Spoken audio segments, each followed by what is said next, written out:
سرخط خبرها: مجتبی خامنه‌ای پسر علی خامنه‌ای رهبری ایران تعیین شد. حبس 25 گوشت فروش برای به گفته مقامات تاجیک به اساس بالا بردن نرخ و 178 شهروندی بندمانده تاجیکستان را از دبی به دوشنبه آوردند.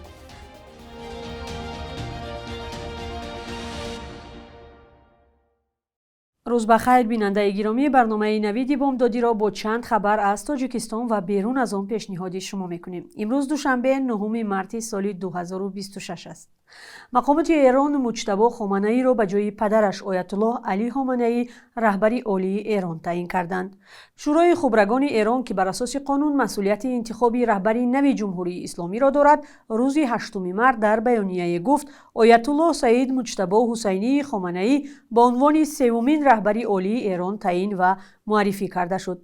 پدر او آیت الله علی خامنه‌ای روز 28 فوریه در آغاز جنگی که اکنون تمام منطقه را فرا گرفته است کشته شد. مجتبی خامنه‌ای 56 ساله در حال رهبری انتخاب شد که دونالد ترامپ رئیس جمهوری آمریکا گفت پسر خامنه‌ای را در این مقام دیدن نمی‌خواهد. وی در صحبت با ABC نیوز اظهار داشت که اگر او یعنی رهبری آینده اجازه ما را نگیرد در این مقام دراز نخواهد ماند. کاخ سفید هنوز رسما تعیین رهبری نوی ایران را شرح نداده است، اما چند ساعت قبل از اعلان این تصمیم شورای کارشناسان ارتش اسرائیل تهدید کرد که این کشور به تعقیب هر کسی که جایگزین خامنه‌ای خواهد شد ادامه می‌دهد. مجتبی خامنه‌ای یک سیاستمدار پرنفوذ بوده، سالهای دراز در سایه پدرش قرار داشت و با رابطه‌های نزدیکش به سپاه پاسداران انقلاب اسلامی شناخته است. این بار اول است که در ایران پسر یک رهبر جای‌نشین پدر تعیین می‌شود. شرکت هواپیمایی سومون ای روز 8 مارس 178 نفر شهروندان تاجیکستان را از دبی به دوشنبه آورده است. به اطلاع منبع‌های رادیوی آزادی، این افراد بعد از ظهر یکشنبه از فرودگاه المکتوم دبی در امارات متحده عرب به دوشنبه رسیدند. این گروه مسافران در پی حمله آمریکا و اسرائیل به ایران و ضربه‌های جوابی جمهوری اسلامی در امارات متحده عربی بند مانده بودند. از این قبل شرکت هواپیمایی فلای دبی روز 6 مارس 117 نفر را از دبی به دوشنبه آورده بود. روز 5 مارس 115 نفر از شهر ابوظبی امارات متحده عرب توسط پرواز شرکت هواپیمایی سومون ایر به دوشنبه آورده شده بودند. وزارت کارهای خارجه تاجیکستان پس از آغاز بحران در خاورمیانه اعلان کرد که شرکت هواپیمایی سومون ایر وظیفه‌دار شده است برای برگردانیدن شهروندان کشور از منطقه‌های ناآرام پروازهای چارتری انجام دهد. هدف به گفته مقامات آوردن تاجیکستانی‌هایی بود که در کشورهای خاورمیانه قرار دارند و با توجه به وضع پیش آمده می‌خواهند به وطن برگردند. در دوشنبه 25 صاحبکار را برای بی اساس بالا بردن نرخ گوشت جزا دادند.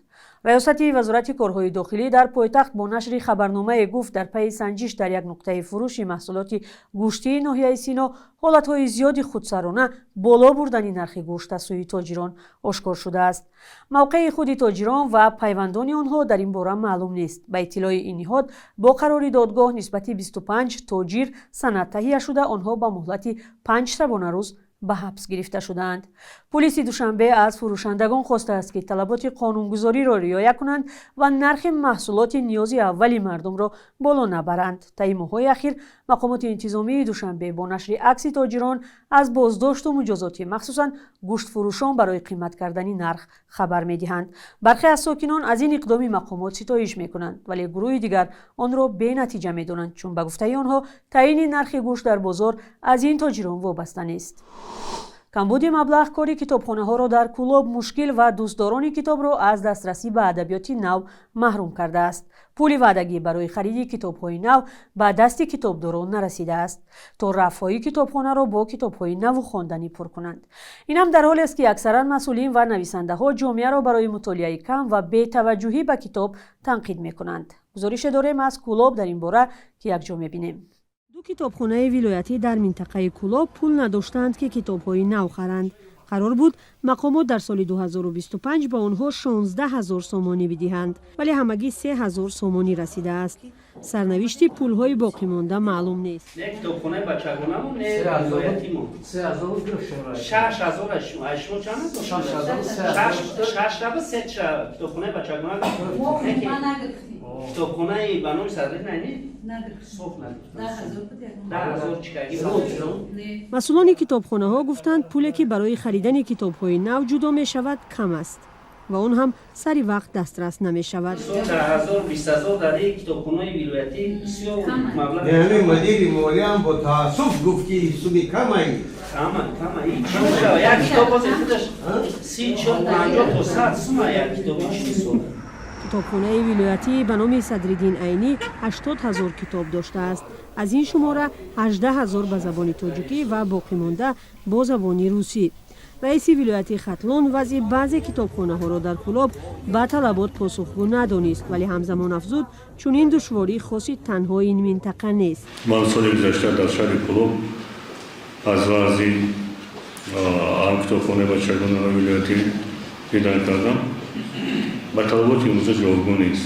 албатта махсусан китобхонаи вилоятӣ бо номи Садриддин Айнӣ дар шаҳру ноҳияҳои минтақаи Кӯлоб дар умум 215 китобхона фаъол будааст.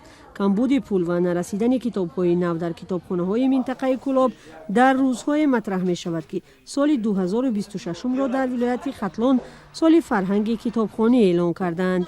мақомоту мардум умед доранд ки бо ин баҳона шояд ба китобхонаҳо таваҷҷӯҳ ва вазъ каме беҳтар шавад, аммо ҳамзамон аз он нигаронанд ки баъди як сол ҳама чиз дубора ба гӯшаи фаромӯшӣ меравад.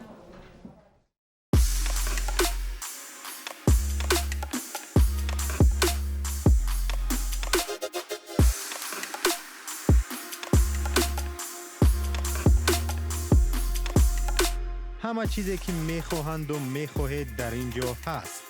تازه‌ترین اخبار، گزارش‌های ویدیویی، شرح حادثه و تحقیقات ژورنالیستی. زمینه رادیو آزادی را نصب کنید و همین این را با انگشت زدن به تلفن هوشمند خود به دست بیارید. میرویم با خبرهای دیگر. در پی ضربه‌های اسرائیل به کارخانه‌های نفت ایران، آسمان تهران را دودی غلیظ و زهرآلود فرا گرفته است. ارتش اسرائیل اعلام کرد که روز 8 مارس به یک قطار انبارهای مواد سوخت ایران حمله کرده است. یک منبع اسرائیلی به خبرگزاری رایترز گفت که این مواد سوخت برای استحصال و تولید سلاح و پایگاه‌های نظامی استفاده می‌شد. شرکت ملی نفت ایران خبر داد که در پی این حمله ها 4 کارمند این نهاد کشته شدند. مسئولان شرکت علاوه کردند که در برخی از منطقه ها فروش مواد سوخت موقتا محدود کرده شده است. در نوارهایی که شب 8 مارس در شبکه‌های اجتماعی نشر شد دیده می شود که در انبارهای نفت نقطه‌های مختلف ایران آتش سوزی عظیم سر زده است. شعله‌های آتش بلند شده دود غلیظ قسمتی از شهر را فرا گرفته است. جمعیت هلال احمر ایران خبر داد که ترکش‌ها در انبارهای نفت باعث پهن شدن مقدار زیادی ماده‌های زهرآلود کیمیاوی در فضا شده است. یک ساکن شهرک سربند در ولایت ختلان با گمان تبلیغ پورنوگرافی یا پهن مواد شهوانی دستگیر شده است. بر اساس پرونده‌ای که دادستانی شهری باختر باز کرده است، به او از 5 تا 8 سال زندان تهدید می‌کند. منابع رادیوی آزادی گفتند این جوان در خارجه می‌خواند و همگی 10 روز پیش برای زیارت قبر والدان به تاجیکستان برگشت. یک حقوقدان که از جریان قضیه آگاه است گفت پیوندانش اتهام را بی اساس دانسته تلاش دارند وکیل دفاع بگیرند.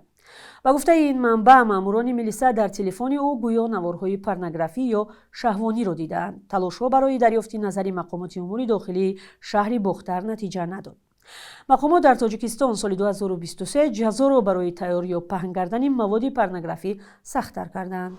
و در این فرصت برنامه بخش یک روز در تاریخ رو می‌بینیم که مهمترین تحولات تاریخی در روز 9 مارس را فرا می‌گیرد.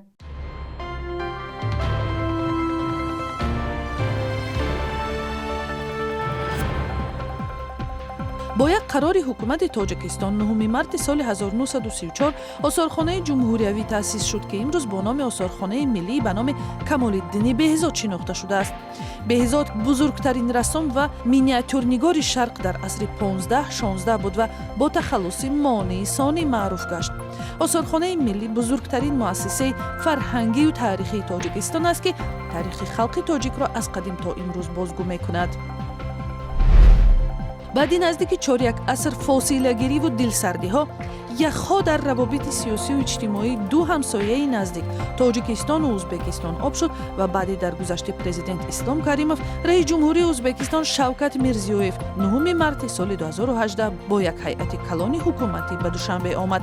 در جریان سفر که تاریخی عنوان شد بیش از 100 سند همکاری در همه ساحه‌ها امضا شد و رفت و آمد مردم دو کشور بدون ویزا و محدودیت برقرار گردید.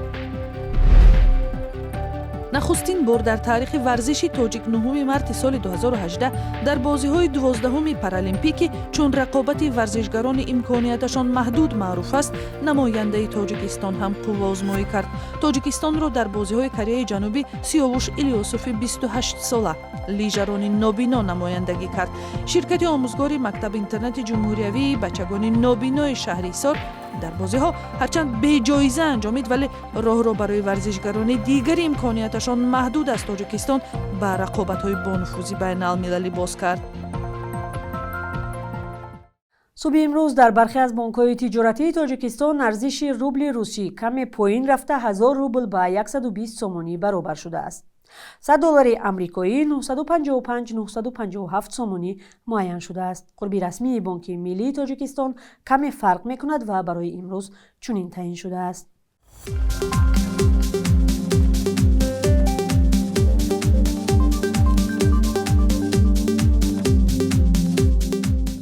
بیننده عزیز، سپاس که تا این لحظه برنامه با ما بودید. خبرهای دیگر را در ادامه روز از سامانه رادیوی آزادی و صفحه‌های ما در شبکه‌های اجتماعی پیدا و پیگیری کنید. خیر تا فردا.